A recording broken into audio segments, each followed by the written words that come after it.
Selamat pagi, Shalom. Apa kabarnya pagi hari ini?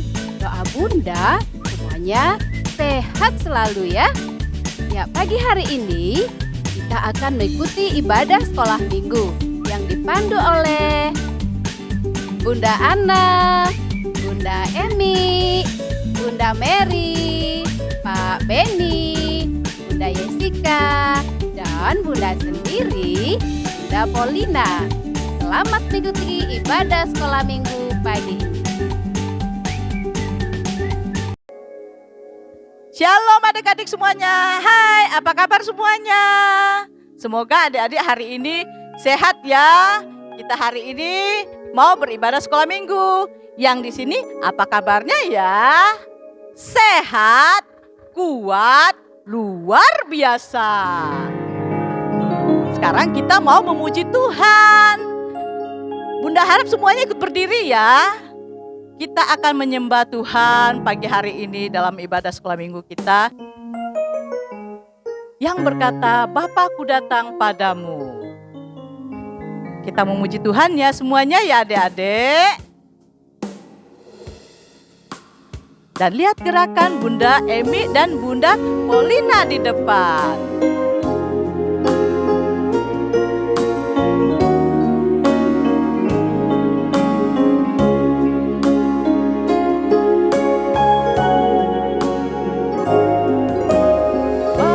Bapakku datang padamu, naikkan ucapkan syukur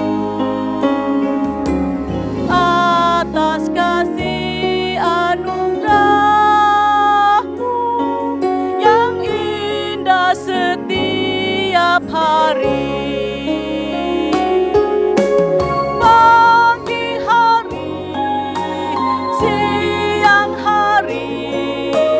Sore dan malam hari, tak hentinya mengucap syukur atas kebaikan-Mu. Kita ulangi sekali lagi ya. Bapakku datang padamu, naikkan ucapan syukur atas kasih anugerah-Mu yang indah setiap hari. Pagi hari, siang hari, sore dan malam hari, tak hentinya mengucap syukur atas kebaikan-Mu. Tak hentinya mengucap syukur atas kebaikan-Mu, atas kebaikan-Mu. Nah, sementara kita berdiri, kita akan memulai ibadah kita, doa pembukaan yang dipandu oleh Bunda Emi. Oke, mari kita berdoa, kunci tangannya, tutup matanya, kita berdoa. Tuhan Yesus, pada pagi hari ini kami bersyukur untuk kasih dan kesetiaan Tuhan untuk kami pada malam hari ini. Sehingga pagi ini kami boleh bangun dengan tubuh yang sehat.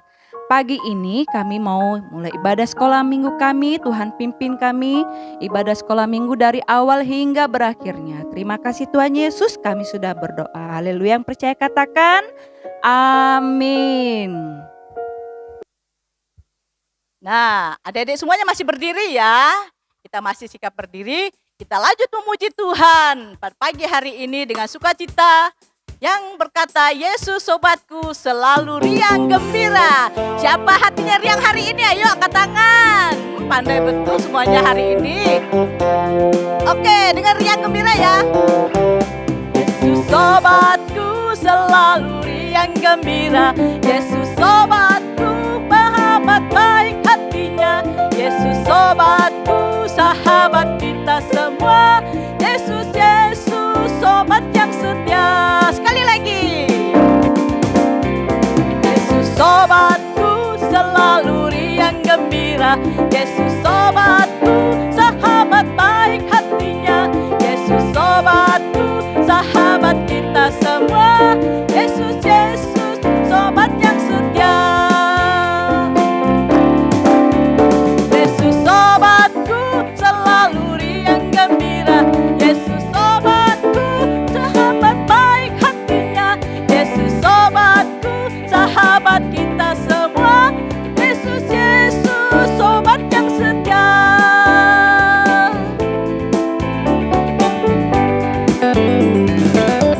Oke, pujian kita sampai di sini. Adik-adik silakan duduk ya. Sekarang kita mau mendengar cerita firman Tuhan. Kalau adik-adik mau mendengar cerita firman Tuhan, posisi adik-adik duduk bagaimana ya? Pandai. Duduknya yang manis ya. Ambil Alkitabnya dan mendengarkan cerita firman Tuhan pada pagi hari ini. Nanti yang akan disampaikan oleh Bunda Mary. Didengar baik-baik ya. Selamat mendengarkan cerita firman Tuhan. Halo anak-anakku sekalian, apa kabar? Ibu yakin semuanya pasti di rumah lagi ada sukacita dan saat sekarang ini ada di depan televisi untuk kita mendengarkan firman Tuhan. Saat ini kita akan mendengarkan firman Tuhan. Namun sebelumnya silakan lipat tangan, mari kita berdoa.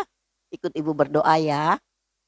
Tuhan Yesus, saya bersyukur pada pagi hari ini saya dapat memuji, memuliakan nama Tuhan.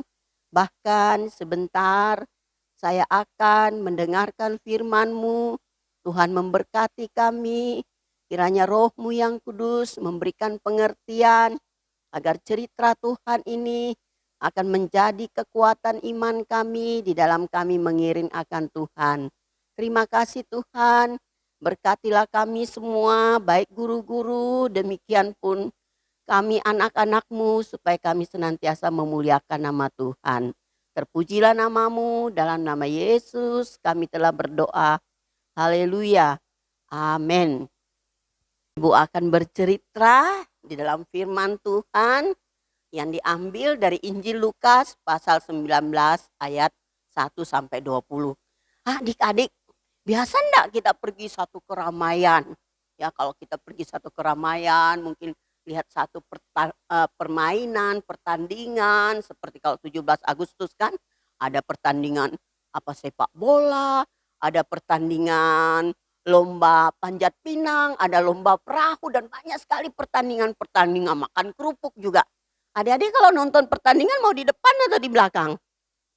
Wah, semuanya pasti mau di depan karena mau melihat siapa sih yang main, siapa yang bertanding, siapa pemenangnya. Dan kita akan melihat sorak-sorakan orang banyak pada waktu pertandingan. Nah, di dalam firman Tuhan juga ini kisah yang sangat menarik waktu Tuhan Yesus ke kota Yeriko. Nah, Alkitab katakan di kota Yeriko itu ada seorang bapak sudah mendengarkan tentang Tuhan Yesus. Dia tahu bahwa Tuhan Yesus itu berkuasa. Ya, dia tahu, wah bapak ini tahu Tuhan Yesus berkuasa. Orang buta dapat melihat. Orang apalagi orang bisu dapat berbicara. Orang timpang dapat berjalan. Wah, bapak ini sudah mendengar semua tentang hal-hal yang dilakukan Tuhan Yesus.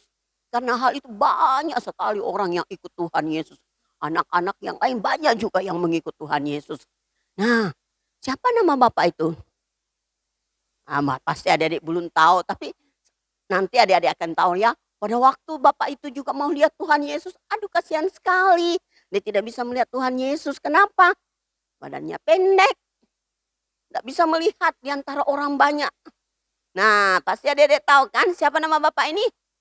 Pak, Oh iya benar Pak Sakius. Nah Pak Sakius. Pak Sakius ini melihat Tuhan Yesus. Aduh kasihan dia tidak bisa melihat Tuhan Yesus. Aduh di antara orang banyak.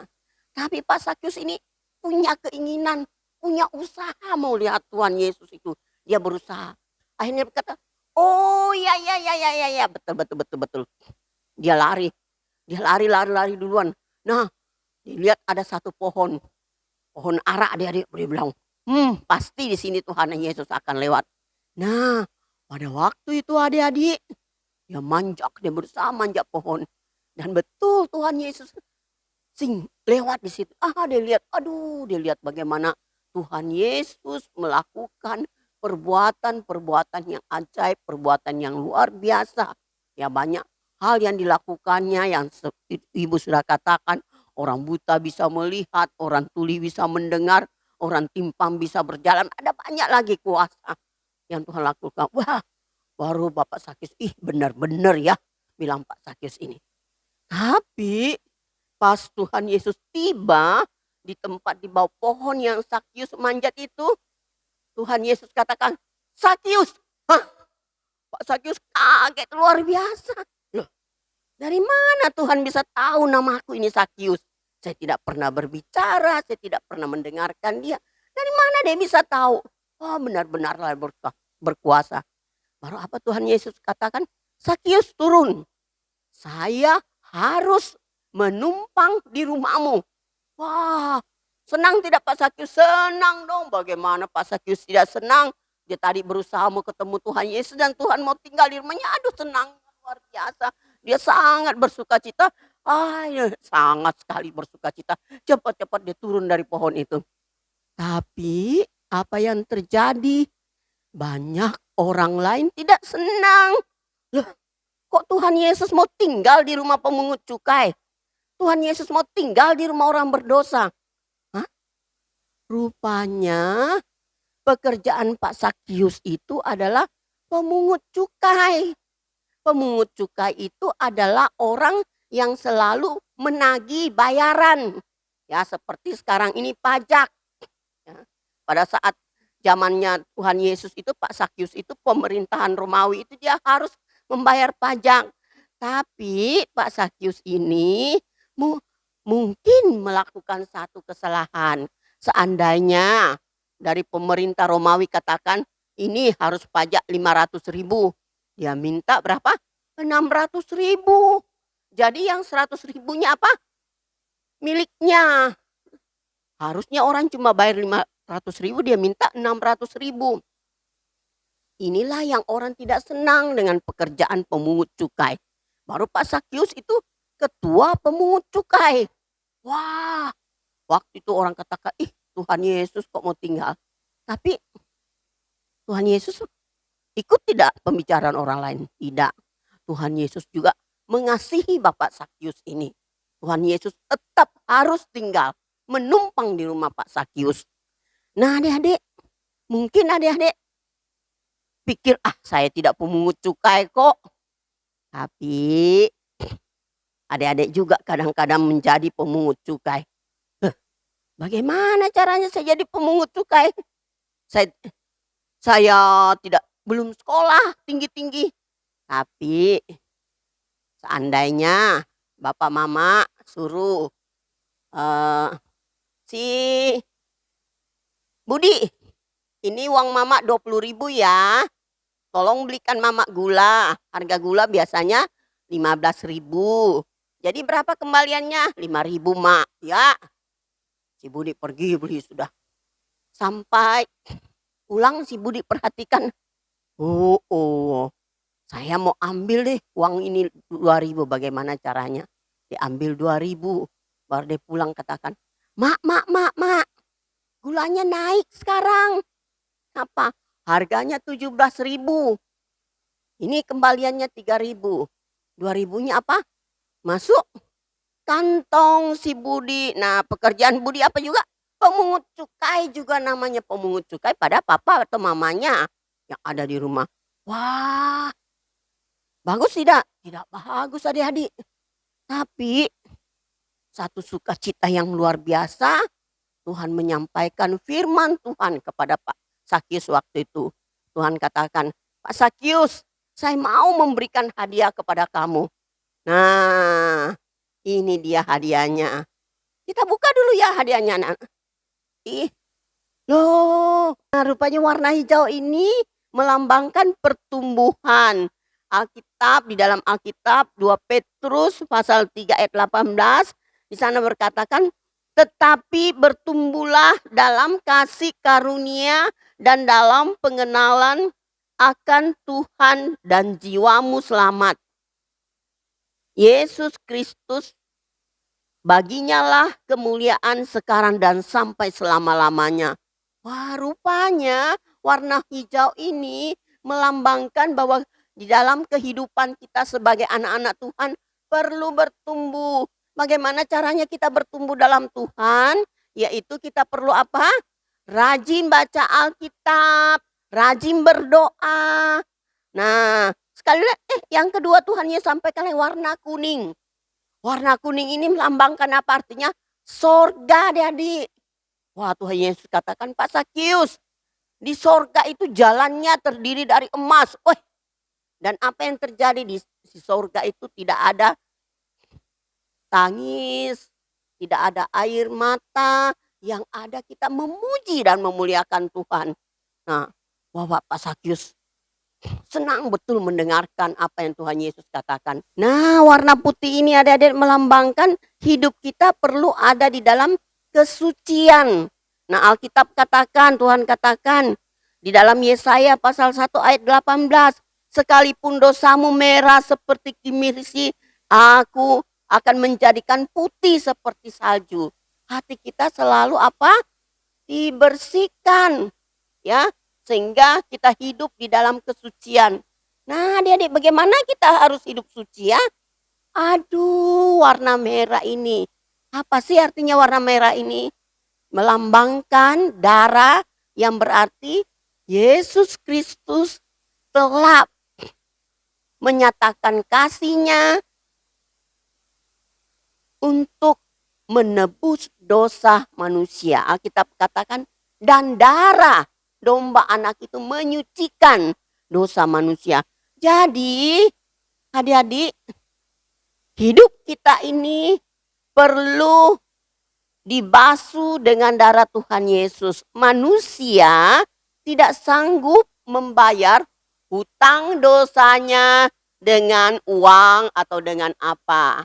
Nah, ini gambar apa ini adik-adik? Warna hitam. Hitam ini berarti apa?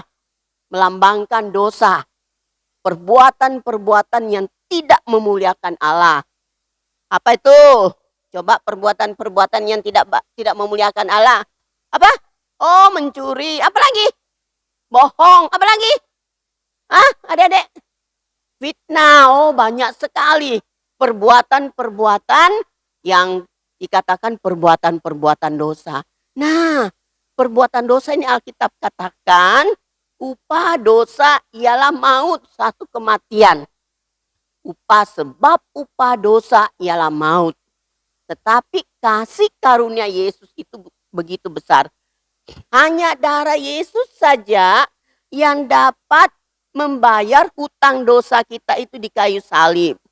Nah, setelah Tuhan Yesus membayar hutang dosa kita di atas kayu salib, setiap orang yang percaya, setiap orang yang menerimanya, hatinya, kehidupannya dibersihkan menjadi putih seperti salju.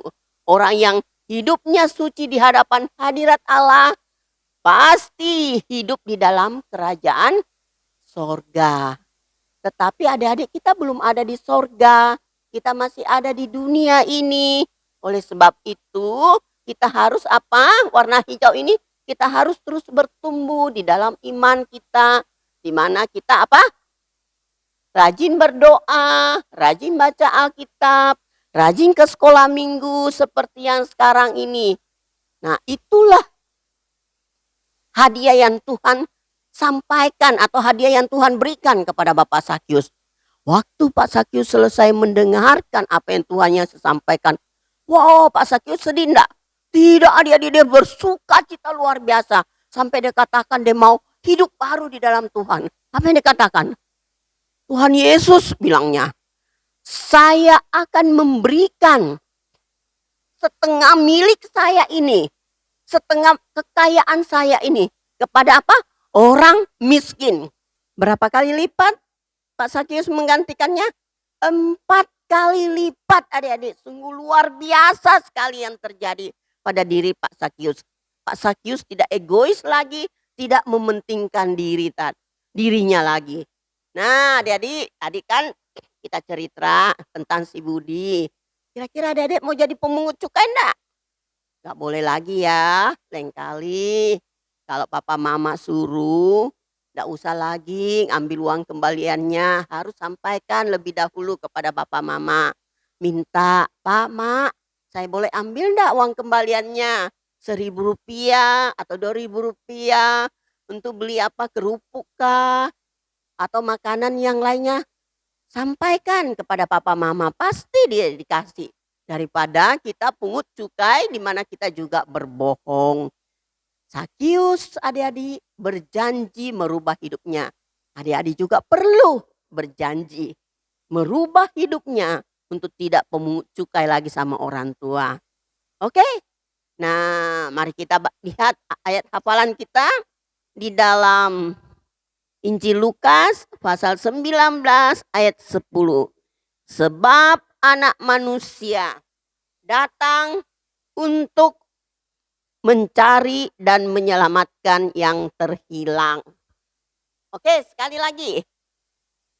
1, 2, 3.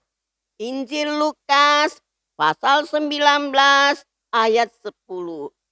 Sebab anak manusia datang untuk mencari dan menyelamatkan yang hilang. Ya, anak-anak, hari ini kita sudah mendengarkan cerita firman Tuhan.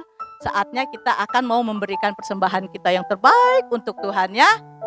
Kita akan memuji Tuhan, mengiringi persembahan kita yang berkata, Tuhan Yesus, aku berjanji. Kita akan berjanji kepada Tuhan untuk tetap setia.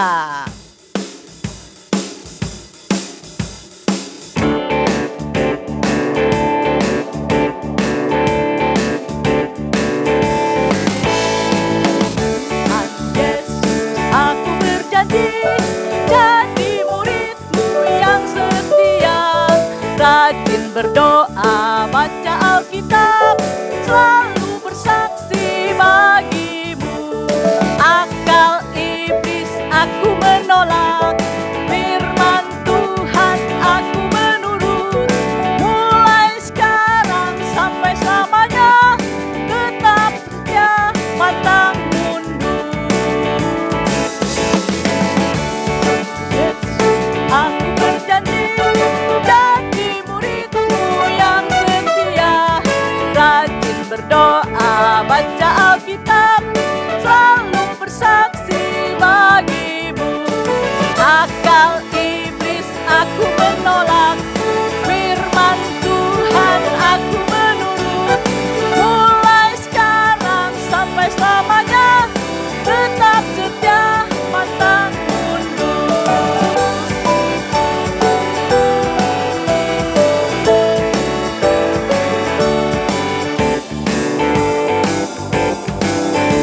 Nah, kita sudah memuji Tuhan. Saatnya kita akan mengakhiri ibadah sekolah minggu kita pagi hari ini yang akan dipimpin Ibu Mary, doa penutup.